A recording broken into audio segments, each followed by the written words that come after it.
Hey guys, what's up? Country Gamer here. Welcome back to another video. First, before we get into the video, I have one thing to say, and that is we're going to be talking a lot about Zippo. Zippo, for those who don't know, is a reliable leaker in the Nintendo community. I don't know how many of my subscribers aren't Nintendo fans, so if you don't want to hear this, I'll put a timestamp up for you to skip ahead to the next thing we talk about. Just a heads up before we actually get into it. So this first story comes from Baldur's Gate Dark Alliance 2. There's a chance that this could come to modern generation platforms. So Black Isle Studios tweeted out this, announcing that they just fixed a bug on Dark Alliance 1, and a Twitter user named NewYorker088 said, "Love this game as a teen, and now I am 32 years old, and I still love this game.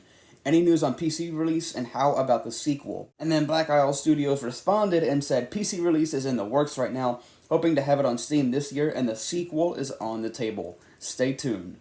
On the table, you say? It seems like they really want to bring all of the Baldur's Gate games to modern gen platforms.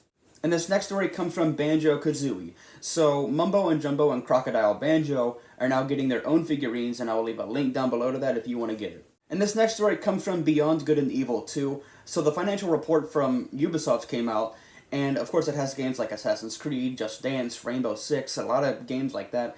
But we actually have some bad news regarding Beyond Good and Evil 2. So it actually showed up on the list of games that have yet to be updated, and a lot of people have been assuming that we're not really getting an update on this anytime soon, nor are we getting an announcement for anything related to this game anytime soon. This next story comes from the Call of Duty series. So we might have a leak on our hands over on Twitter from a person.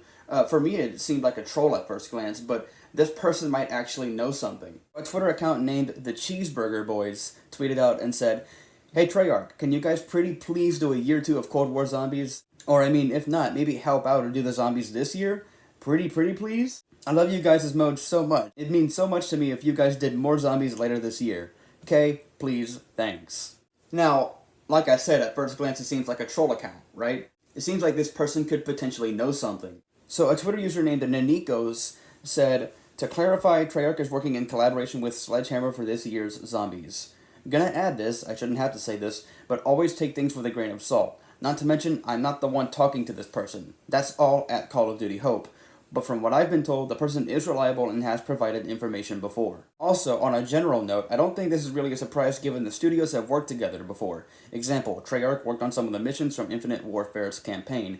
The question for me is to what extent are they helping with?" So yeah, this person proved that the CheeseBurger Boys Twitter account is a reliable account. And this next story comes from the Crash Bandicoot series. So there is a chance we could get something Crash Bandicoot related sometime this year. So a YouTuber named Canadian Guy A tweeted out this. I didn't include the tweet. Well, the original source is from the voice actor of Crash Bandicoot's Instagram, so I guess we'll just go off of that. Well, looky, it's Neo Cortex and Crash Bandicoot working together on a fun new project. No, this one is not another Crash game, or is it? Haha. I always enjoy sharing mics with @LexLang. I know we were supposed to be professionals, but at what point do I ask him for an autograph? Hey guys, just have to butt in real quick here. I forgot to include this in the video, but it turns out that the voice actor for Crash responded to someone who asked them if they were going to be recording for Crash and Smash, and he responded with an "I don't know" emoji. So people are just saying that maybe he just signed a NDA, or if this really is deconfirming Crash, but I guess we're gonna have to wait and see. Now we do know for a fact that this is something related to Crash Bandicoot. More people have been saying Crash for Smash than anything, mostly because the financial report from Activision came out last year, and it said Crash for Smash 2021. Now the only character we've had this year is Pyra and Mithra, so we could potentially get Crash this year. And while no one has seen the financial report, a lot of credible leakers came forward and said that Crash for Smash was allegedly in the list. Okay, so this is our first story talking about Zippo, so if you don't want to hear this, I'll put a timestamp up for you to skip ahead if you're not a Nintendo fan, so go ahead and skip ahead. So last video I talked about how we could potentially get a new Donkey Kong game, and we sort of have an update on this. So Zippo said this over on his blog post about what they're going to do with the 40th anniversary of Donkey Kong. It's the Big Ape's 40th anniversary, and while I'm not sure how Nintendo is celebrating the occasion, there is a new 2D DK game being developed by EPD Tokyo. Retro is obviously busy with other things, so Nintendo has taken it upon themselves to bring DK back in as internal series. Don't expect the country moniker to return, as EPD Tokyo are not interested in making a sequel to games that they didn't make. Diddy, Cranky, and the Kremlin crew should all be returning in this installment. It sounds like this game is launching before the end of the year, and E3 announcement seems very likely. And he later edited the post and said, "I have to update this again in order to inform people who didn't do the proper research to find this tidbit out. We know for a fact that EPD Tokyo are making a 2D game." And then he links to an official Nintendo site that says 2D, while it doesn't say Donkey Kong outright. I think Zippo is just putting 2 and 2 together.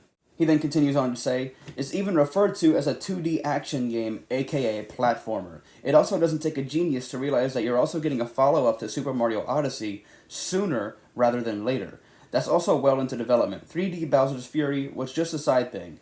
EPD Tokyo are very capable of doing multiple projects at once."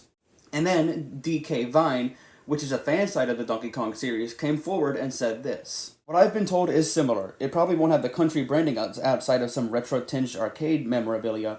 Donkey Kong Country is the Donkey Kong brand now. The info about Diddy, Cranky, and all the Kremlings is all news to me, although it's been implied to me that the new game will carry on the legacy of the country games in a way that Jungle Beat never did, especially with the enthusiasm of the younger EPD devs and the after effects of K. Rool performing as well as he did in the Smash Ballad. This isn't 2004 and there's no longer a battle for Donkey Kong's soul, so yes, Diddy is probably a sure thing, and I'd be shocked if K. Rool didn't appear." This next story comes from Earth Defense Force World Brothers. "We now have a release date for this, for the Switch, and that is May 27th, so look out for that." And this next story comes from Fate/Stay Night. So a new statue for this game is up for pre-order, and I'll leave a link to that if you want to get it. So for this next story comes from Fire Emblem. Once again, Zippo said this over on his blog, and he said, "I'll be frank, I'm not much of a Fire Emblem guy, but I'm seriously impressed with how much the franchise has grown in the last 5 years. It's become a pretty big deal for Nintendo, and I hope that continues. Now, from what I've heard, Intelligent Systems has been working on a Fire Emblem title that they're developing separately from Three Houses on their own that is very close to nearing completion. While I haven't been told this part as of writing, the fans seem pretty sure that this is going to be a remake of Genealogy of the Holy War.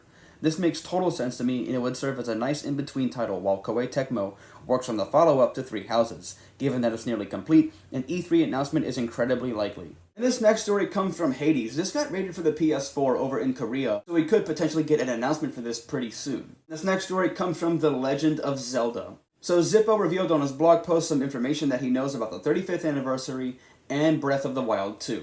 He said this about the 30th anniversary and said, "This is a tricky one. Going by other reliable sources, there's a Wind Waker/Twilight Princess HD bundle coming, which is obviously happening. But other than that, beats me. There's been talk of an Ocarina of Time/Majora's Mask bundle as well, but I haven't personally heard anything about that. Regardless, I bet we'll hear all about this at E3. And this next story comes from Mario Kart. So Zippo is now claiming that we're getting a new Mario Kart sometime late this year or early next year. It's amazing how controversial this topic has become, isn't it?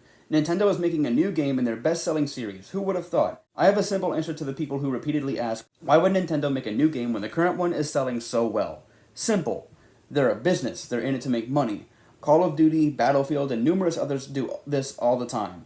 Do these people think others won't buy another entry series as powerful as Mario Kart? The argument is absurd, and Splatoon 3 threw a giant wrench into said argument. Regardless, I've heard multiple times that Yabuki's team are hard at work on a new Mario Kart of some sort, and have been for the last 3 years. I also made sure to specify that this project isn't Mario Kart Tour, Live Circuit, or the Universal Theme Park ride.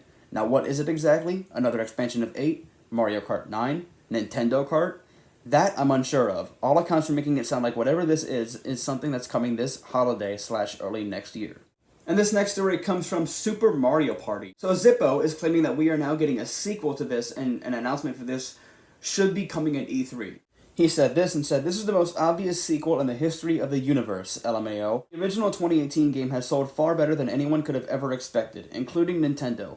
It's gone on to be the best-selling Mario Party ever, by a wide margin. Not only that, but here's another way to look at its massive sales. It's outsold every Mario Kart pre-DS, every Animal Crossing pre-New Horizons, as well as every Smash Bros. Game pre-Ultimate. Mario Party is a big deal at Nintendo now, and they're taking this series seriously, which is why you mysteriously saw that online play update a few weeks ago. I and numerous others see it as a test for SMP2's online. From all accounts, the game should be ready for a holiday release, and E3/summer announcement is once again extremely likely." This next story comes from Metabots. So there's a collection of this that's supposed to come out. Right now, it's not looking like it's going to come out anytime soon, now that someone came forward and exposed Imagineer, the developers behind the game, and said that they stole something that they had. So for context, all of the games in this collection allegedly use a Game Boy Advance emulator in its code. So a Twitter user named Endrit is the person behind this emulated version, and they tweeted out this and said, Matarocha, Imagineer, is cool and all that you use MGBA on the Metabots Classic port for Switch, but whoever Dmitry Gorbachevsky is, I don't know how to say that, didn't seem to tell you that he used my code since I'm not credited anywhere, even in the open source disclosures. This next story comes from the Metroid series. So Zippo said on his blog post about us getting another 2D Metroid game, and before I get into this, I have to say something. So back on my other channel, there was a leak not long after Samus Returns came out, saying we're getting another 2D Metroid game. I might need to find the leak. I can't be too sure where I got it from, probably Reddit. Zippo said this and says, this is one rumored game I became partially famous for, or infamous depending on who you ask. But yes, a new 2D Metroid game from Mercury Steam 200% exists, and is in fact done. All Nintendo needs to do at this point is announce it. Nintendo, and by extension Sakamoto, internally is extremely happy with how the title turned out. The only other thing I've heard recently is that the game is running at very smooth 60 FPS. My hard read/prediction is an announcement at their E3 Direct next month. Have some patience, bounty hunters, we're almost there. And this next story comes from Samurai Showdown. So this hits Steam on June 14th with the new DLC character, so look out for that. This next story comes from the Steam World series. I played the first game and I loved it, and the developers, Image and Form, came forward and said that they have more games in development for this. They tweeted out this and said, howdy, we're thrilled to share that new Steam World games are in the making. With this in mind, we'll dedicate this space old and new. Image and Form is Thunderful Games nowadays. Same folks, new name. Follow us there for the news on the gunk and more games. And this next story is pretty amazing in my opinion. This comes from Super Smash Bros. Ultimate. So for those who don't know, we lost Etika last year.